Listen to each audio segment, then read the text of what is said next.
بعد ما فصلنا النت، اول حاجه محتاج اعملها، محتاج اقفل كل برامج الحمايه. هتيجي في السيرش تحت عندك جنب ويندوز كده وتكتب سكيورتي. الويندوز سكيورتي يفتح معاك. هخش على البروتكشن بتاعي.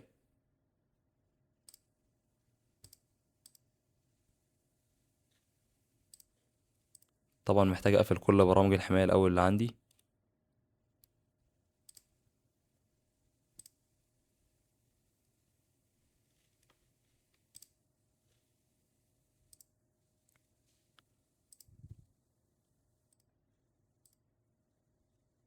هخش على الفاير ويل نتورك بروتكشن، هقفل، اتاكد ان انا قفلتهم كلهم.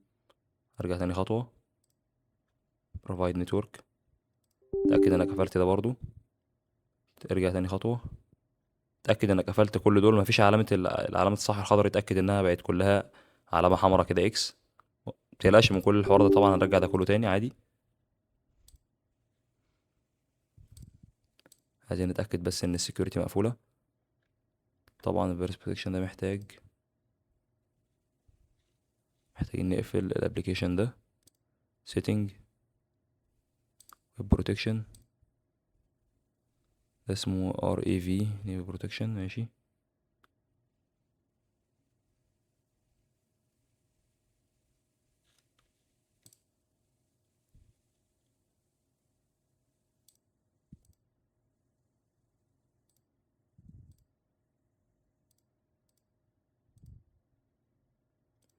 طبعا محتاجين نقفل كل ده، يس. لازم تقفل كل ده عشان تقدر تتحكم في اي حاجه عندك هنا من المانجر بتاعك.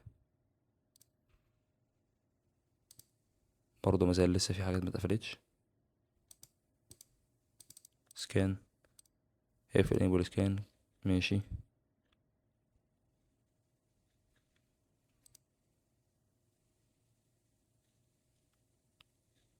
ار اي في ممكن نحسبه اصلا خالص مع الجهاز من عندنا، من الكنترول بانل. طبعا مش عايز اعمل سكيب للمشاكل دي، بحيث انت تشوف المشاكل دي قدام عينك وتعرفها. عندك البرنامج اسمه ار اي في اهو.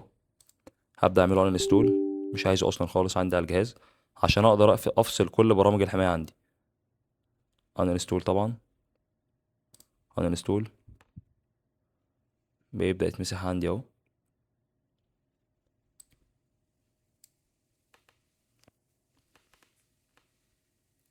طبعا زي ما قلت لك، انت ممكن تخش على فايل الكراك تبدا تفك الضغط على طول منه. هتلاقي الفايل كله طار معاك، وهتضطر كل شويه تنزله من على متجر او بتنزله من على اللينك اللي هسيبه لك في الدرايف ان شاء الله. فانت اعمل الخطوات دي بالترتيب الاول، وتاكد ان انت قفلت الفاير ويل وقفلت كل برامج السكيورتي عندك، وبعدها هتكمل تسطيب عادي.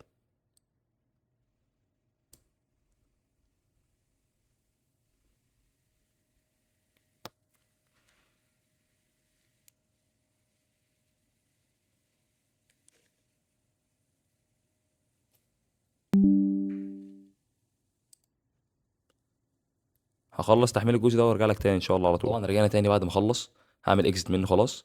خلاص هو اتمسح من الكنترول بانل كلها. طبعا بخش على الكنترول بانل ازاي؟ بكتب بس كنترول، تحت عندي بانل من السيرش بتاعي. بعد كده بخش على الانستول بروجرام، زي ما قلت لك اي برامج سكيورتي محتاج تمسحها امسحها، طبعا سهل تنزلها تاني عادي. وبالمناسبه انا بعد ما بقفل كل برامج الحمايه دي برجعها تاني، ولما بترجع تاني خلاص ما بتاثرش عندي على الكراك. حتى لو مسحت فايل الكراك انا اصلا خلاص اللايسنس اشتغلت مع التيا بورتال على طول. طبعا محتاج مني اعمل ريستارت دلوقتي، هعمل ريستارت للجهاز. مفيش اي مشكله، اعمل ريستارت وارجع لكم تاني بعد ما عادي. اتاكدنا ان كل البرامج موجوده عندي، هنرجع تاني للسكيورتي عشان ممكن تكون حاجه ما زالت لسه شغاله. هكتب سكيورتي في السيرش، اس اي سي ويندوز سكيورتي، فتحت معايا. اخش على البروتكشن، طبعا بيرجع تاني بعد ما تعمل بعد ما تشغل الجهاز. انت عندك الاثنين المهمين، هو الفايرويل والفيروس سيكيورتيز دي بروتكشن. كليك عليها كده، خلاص ظهرت عندي. ما كانتش ظاهره عندي في الاول. بعد ما مسحت كل البرامج، مانج سيتنج، هقفل كل الكلام ده. اقفل كل ده، هنرجعه تاني عادي. قفلنا كل الكلام ده، اخش على الفايرول. طبعا ممكن تلاقي حاجات منهم مفتوحه، لا كلهم مقفولين. خلاص كده كله تمام، كله كده عندي، مفيش مشكله فيه كده، كل حاجه مقفوله عندي تمام. نبدا نخش بقى نفك الضغط على الملف بتاعنا. طبعا تسهيلا الامور خرجت الفايل بره اهو عشان الناس تبقى واخده بالها منه. هعمل اكستراكت فايل برضه شيء مور اوبشنز اكستراكت فايل. خد بالك ان كل فولدر كراك بتلاقي ليه الفايل بتاعه، يعني مش كل الملفات واحده. فك الضغط عندي خلاص. الضغط بقى هنا كده، ملف الضغط هنا اهو. كده انا محتاج الفولدر ده بس. خلاص بعد ما اتاكدت ان الفايل بتاعي ده نزل، هو ده اللي بشتغل عليه زي ما قلت لك. اتاكد ان كل برامج السكيورتي عندك مقفوله، كل برامج الحمايه مقفوله. وعندك فيديو برضه شرح ازاي اصلا تعمل اكتيفيشن لللايسنس. يعني حتى انت لو كده دخلت هتلاقي الفايل البي دي اف او الفيديو قصدي مشروح فيه كل حاجه بالتفصيل. لو احنا مشينا على الفيديو بالتفصيل،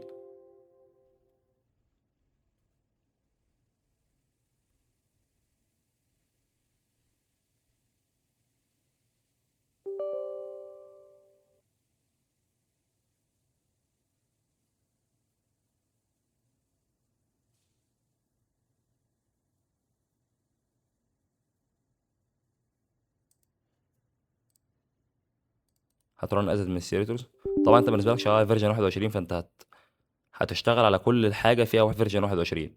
شوف كلمه فيرجن 21 هنا دي كل حاجه هتظهر فيها محتاج تاكتفها. اول كي، هاجي على اول كي هنا كده، واتاكد ان بعمل سيلكت على كل حاجه ليها علاقه بفيرجن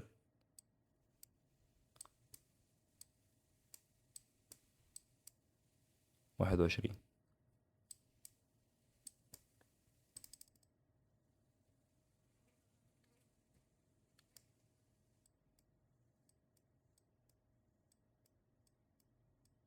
خلاص تمام. في فايل في الاخر اهو، كل ده فيرجن 21.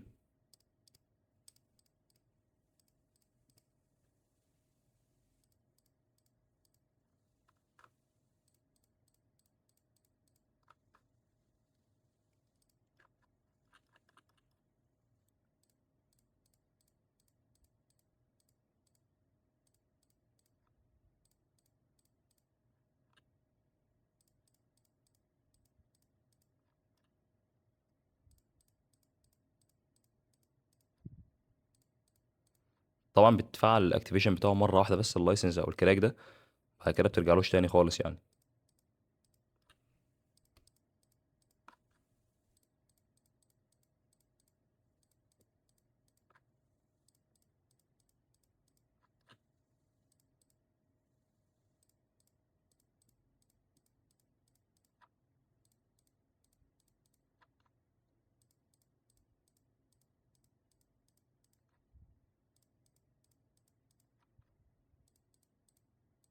خلاص تمام. بعد ما خلصت كل ده اعمل انستول لونج اول.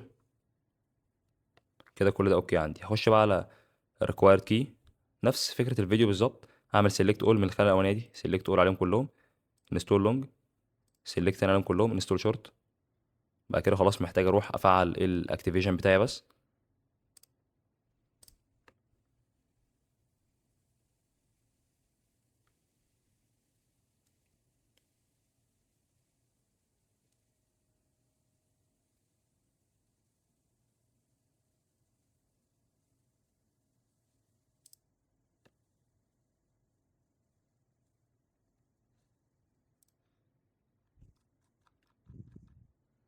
هنزل بقى عشان اكتف السيميوليشن بتاعي.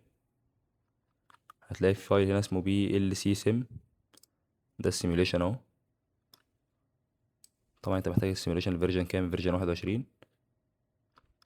سيلكت اول، في سيلكت اول هنا فيرجن 20، فيرجن 19.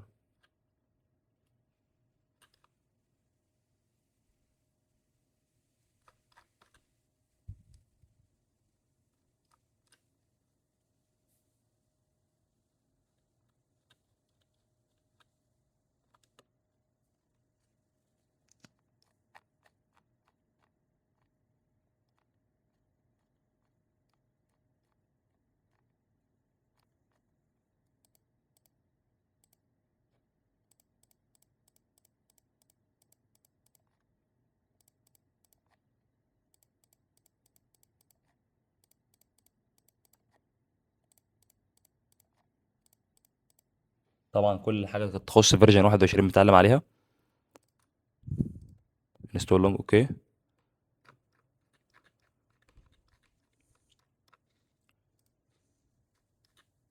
هرجع تاني require all key. بعد كده نيجي على الاوتوميشن،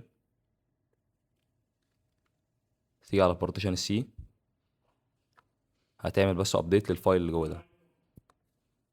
كده نكون انتهينا، نجرب السيميوليشن ان شاء الله.